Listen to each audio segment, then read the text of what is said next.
뉴트워크 시청자 여러분, 안녕하십니까? 일말은 해야 법치주의가 바로 선다. 강석종 목사입니다. 오늘은 지구에서 사라질 위기의 대한민국 출산의 국력이다, 그런 제목으로 말씀을 전하고자 합니다. 가정의 달이라는 5월이 다가기 전에 이 문제에 대해 말하고자 합니다. 지구온난화로 바다 수위가 점차 높아져 가고 있으며 많은 나라의 국민들이 불안에 빠져들고 있습니다. 유엔기후변화정부간위원회 IPCC 분석에 따르면 지구온도가 2도만 올라도 마슬 제도는 통째로 사라지게 됩니다. 이미 일부 작은 섬 지역은 해수면 아래에 잠겼고, 마셜 제도의 주민들은 기후 난민이 돼 살 곳을 찾아 미 아칸소주 스프링데일에 정착한 인구가 전체의 15%인 1만 명에 달합니다.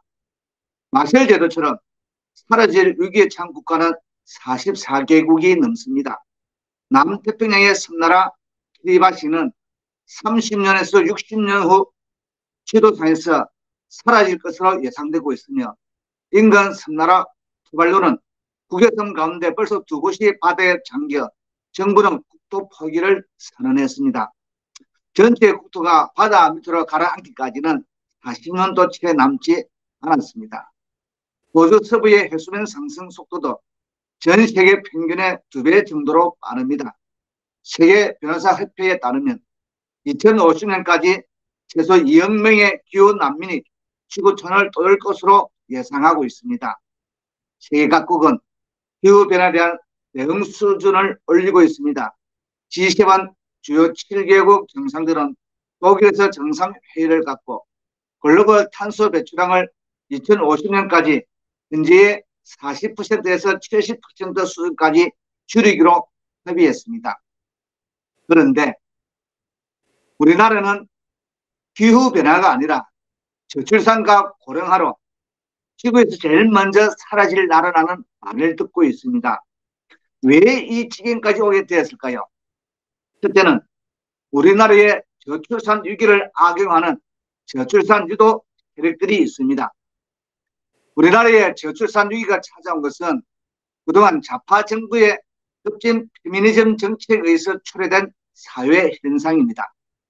급진 페미니즘은 남성, 결혼, 가정, 출산, 육아를 혐오하는 사상입니다. 대신에 프리섹스, 낙태, 레즈비언으로 살기를 주장합니다. 이들은 가족 제도가 여성 억압의 원인이라고 보기엔 전통적인 가족을 해치하는 것을 목적으로 합니다. 그래서 전통적인 가족 제도를 약화시키고 소멸시키는 다양한 가족 형태를 주장합니다. 즉, 저출산 원인 제공자의 가족 폐지 전술이 저출산 극복 대책으로 선전되고 있는 꼴입니다.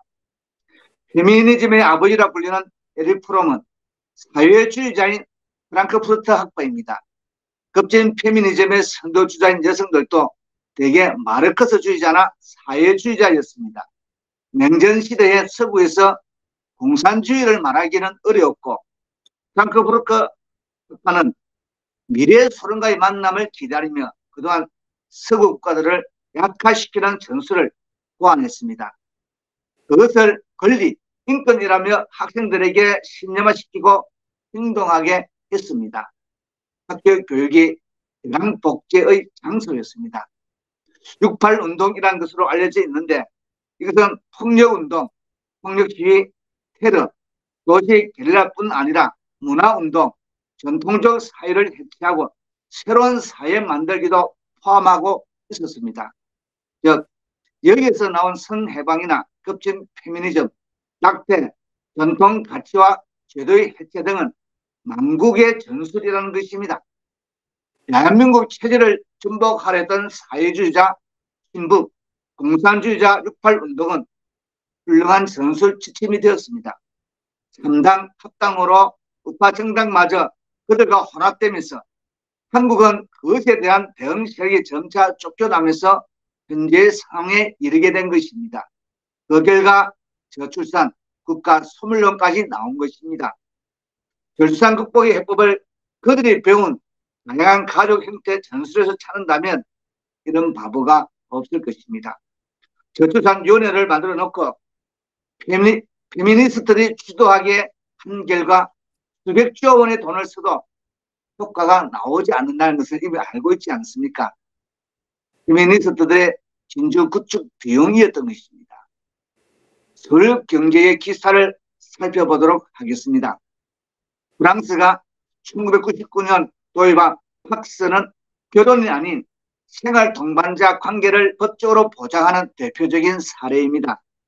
프랑스의 비혼 출산율은 1998년 41.7%에서 2012년 56.7%로 증가했고 2020년에는 62.2%로 기록했습니다.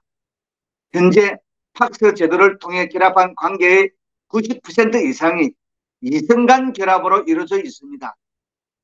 위 기사에서 1999년 시민연대 대학 팍스 이 도입되기 전에 이미 혼외 출산율이 41.7%였다는 것을 그 포인트입니다.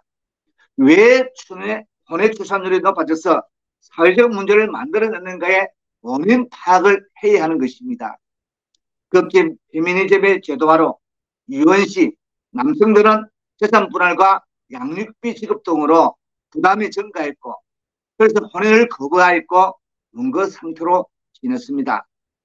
부부의 의무를 배격하는 페미니즘과 성해방 사상의 확산도 평생을 함께한다는 부부, 가족이란 운명격이다는 믿음을 잃게 했고 만나다가 질리면 부담 없이 헤어질 관계로 남녀 관계를 생각하게 되면서 재산 분할, 양육비 부담을 피하고 싶었던 것입니다.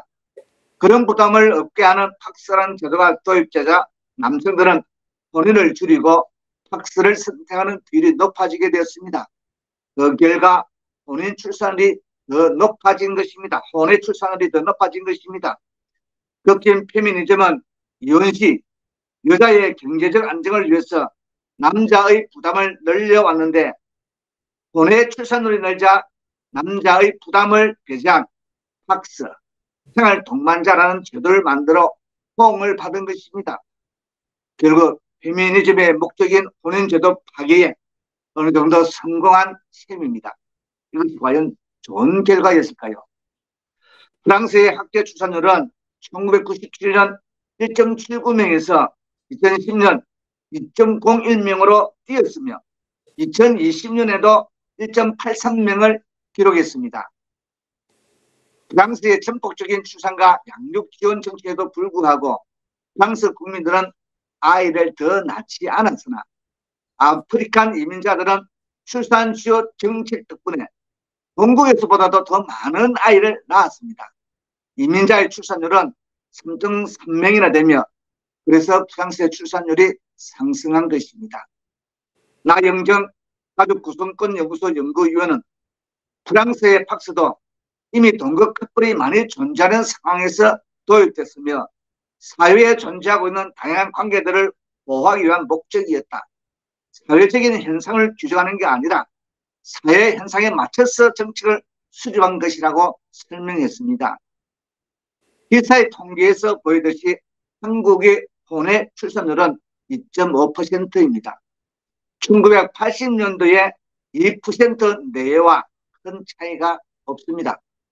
유럽은 90년대 혼외 출산율이 수십 %가 되어서 아이들을 위해 제도를 만들었다고 하지만 한국은 아직 그럴 필요가 없었던 것입니다.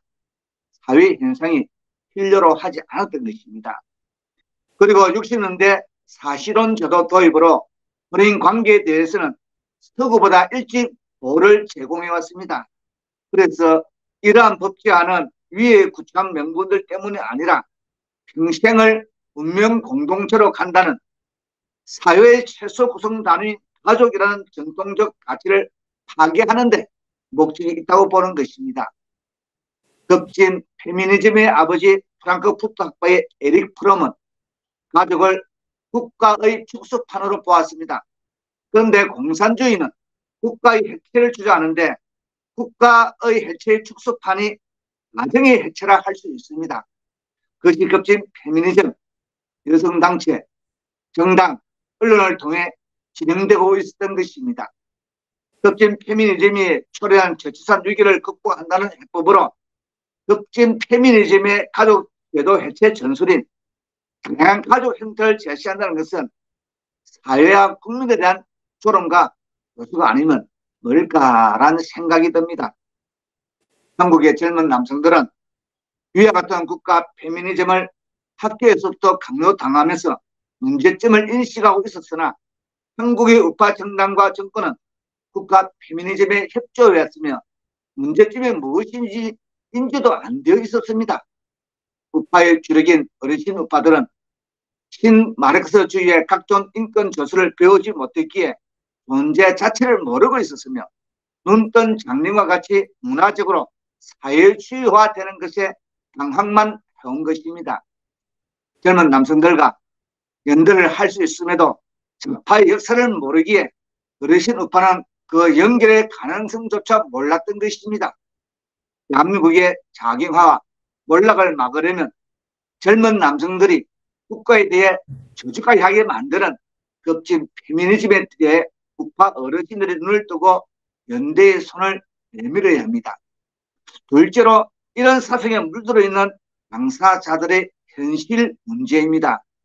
왜 결혼을 하지 않을까요? 청년기 남녀 청년들이 결혼 안 하고도 경제적으로 혼자 살 수 있다고 생각하기 때문입니다.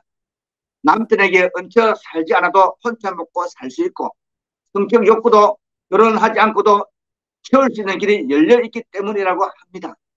결혼하고도 왜 아이는 낳지 않을까요? 애 키우느라 자기 즐거움은 다 없어지고 애 키울 돈도 집도 없는 것이 이유라고 합니다. 애를 왜 하나만 낳느냐? 먹고 살려면 맞벌이 해야 하는데 애 봐줄 사람이 없다. 노무민을 쓰면 300만까지 월급을 줘야 한다. 애 엄마가 돈 번다고 해도 도움이 월급 주면 아무것도 남지 않으니 차라리 직장을 그만두고 일을 보는 겁니다. 지난 15년간 280조 원이라는 천문학적인 예산을 투입하고도 현실로 나타난 학계 출산은 0.78명의 초저출산은 아이 재앙이기에 이대로 강 건너 불구경하시 바라보다가 500년 후인 2500년이면 우리나라는 이 지구상에서 영원히 사라질 것입니다. 약 25%의 젊은이가 연애, 결혼, 출산을 포기했습니다. 4차 산업혁명 시대를 맞이하여 젊은이들에게 더 좋은 일자리를 만들어주는 일, 그리고 여러 가지 결혼 방법을 설계해 새로운 길과 희망을 만들어주는 일을 열심히 하다 보면 안 보이던 답도 보이고 길도 보이는 것입니다. 실제로 저출산의 해결책은 없을까요? 결혼과 출산 문제의 해결은 인구와 경제가 연관되기 때문에 국가의 가장 큰 미래의 방향으로 만들어 가야 합니다. 출산율이 늘어나려면 결혼을 해야 하는데 결혼을 하고도 요즘 출산을 안 하는 경우가 많습니다. 인구가 늘어나기 위해서 나라에서 노력하고 있지만 현실과 동떨어진 부분이 많은데 이러한 문제를 해결하기 위하여 선녀와 총각, 노처녀와 노총각들이 만남의 행사를 주도하는 무료 중매 사단법인이나 결혼공사를 지자체나 정부에서 만들어 운영해야 할 필요가 있습니다. 사단법인이나 공사에서 남녀 만남의 단체 행사 시 약간의 정부 비용 보조를 하고 결혼 비용도 1인당 5천만 원씩 지원해 주시면 좋겠습니다. 그리고 결혼식과 혼수 문화는 단순하게 할 수 있게 정부 규제가 있어야 할 것입니다. 결혼하면 주택, 전세, 대출도 좋지만 필요시 10년 임대, 무상 임대 아파트 혜택을 주고 결혼해서 출산하면 25년 무상 임대 아파트를 주는 제도를 만들고 임대 아파트가 적은 도시는 결혼용 임대 아파트는 기존 아파트 재건축이나 신규 아파트 건설 시 주거지 용적률 250%를 500%를 상회해 주는 대신 추가로 주는 125%는 신혼주택 임대용으로 주택공사가 소유하고 추가 125% 용적률은 기존 주택자에게 주고 임대자가 타 지역으로 이사를 가더라도 기존 임대 아파트나 주택공사에서 남은 거주 기간 동안 임대 혜택을 주는 임대 아파트를 확보할 필요가 있습니다. 그리고 기업과 공사직에 기혼자에게 인사고가 플러스 1점이라도 더 주고 출산자에게는 인사고가에 플러스 5점을 더 주고 한 명 이상 자녀 한 명 이상 다자녀에 대하여 자녀 수에 따라 플러스 1점을 추가로 주며 다자녀 부모일수록 부모 모두 직장에서 승진을 더 빨리 하고 미혼일수록 승진이 늦는 제도가 필요합니다. 출산자는 군대의 면제 제도 혜택과 급여와 연금도 나자녀 출산자에게 더 주는 제도가 필요합니다. 자녀 교육비가 부담되는 것을 막기 위해서는 둘째부터 대학 등록금 및 입학금을 장학 제도를 실시하면 됩니다. 지난 5월 22일 TV조선 뉴스에서 싱가포르의 가사도우미 월급 90만 원 제도를 도입하자는 국회의원 인터뷰가 있었습니다. 그러나 우리나라 최저임금법대로 하면 가사도우미 연임금으로 설 수 없다며 이것이 문제라고 하였습니다. 그러나 필리핀, 미얀, 베트남 등 동남아 국가에서 오는 가사도우미들은 말하기를 자기네 나라에서 일하는 것보다 서너 배 더 받는 것이고 그들은 가족에게 돈 붙이고 집도 사고 얼마나 좋은지 대환영이라고 합니다. 우리 엄마들도 좋고 도우미들 좋고 윈윈 될 수 있어 문제될 거 없다고 했습니다. 5월 23일자 중앙일보에 의하면 일본도 노동력 부족이 심각하다고 합니다. 일본 생산 가능 인구가 2022년 7,400만 명이고 65세 이상 노인 인구의 20%를 넘어 초고령 사회가 되었습니다. 2019년에 이민청 격인 출입국 재료 관리청을 신설하고 적극적으로 외국 사람을 받기도 하였습니다. 작년 일본 내 외국인 수가 300만 명을 넘었습니다. 굶주리는 북한 동포들이 남한의 부족한 노동력을 채울 수 있을 텐데 남남 북녀 결혼도 좋고 남북 통일되면 다 해결되겠지만 통일 전이라도 북한 동포들이 남한에 와서 일하기를 원하는 사람들이나 결혼하기를 원하는 사람들이 올 수 있는 길을 죽음을 무릅쓰고 탈북이 오는 길보다 합법적이고 민족 공룡의 길을 위해 남북이 함께 연애해 볼 수는 없을까요?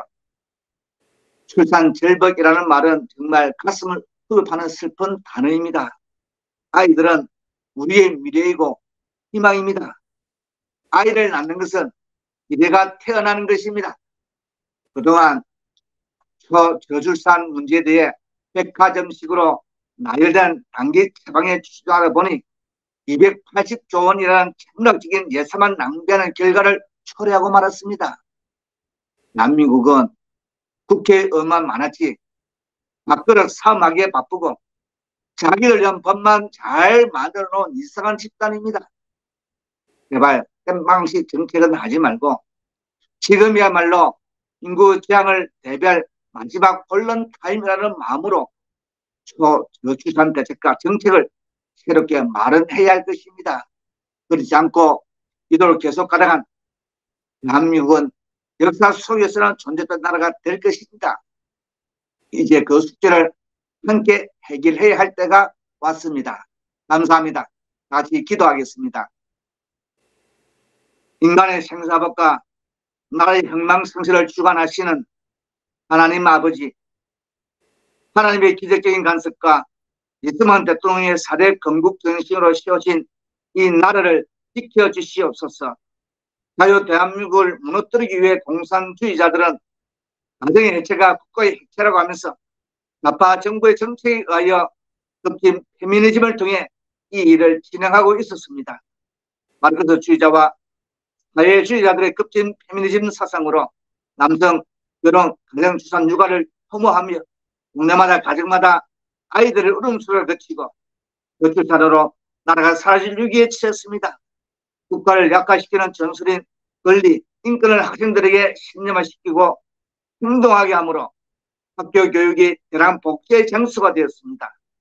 이들의 사상에 감염된 젊은이들이 연애와 결혼과 기선을 포기하는 산포 세대가 되고 말았습니다.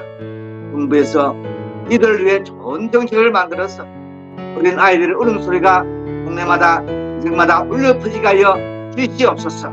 미국과의 굳건한 군사동맹으로 세계 기초의 나라가 되게 하여 주시고 예수한국 복음 통일로 전 세계 대장나라로 삼아 주시옵소서. 예수님 이름으로 기도드렸습니다. 아멘.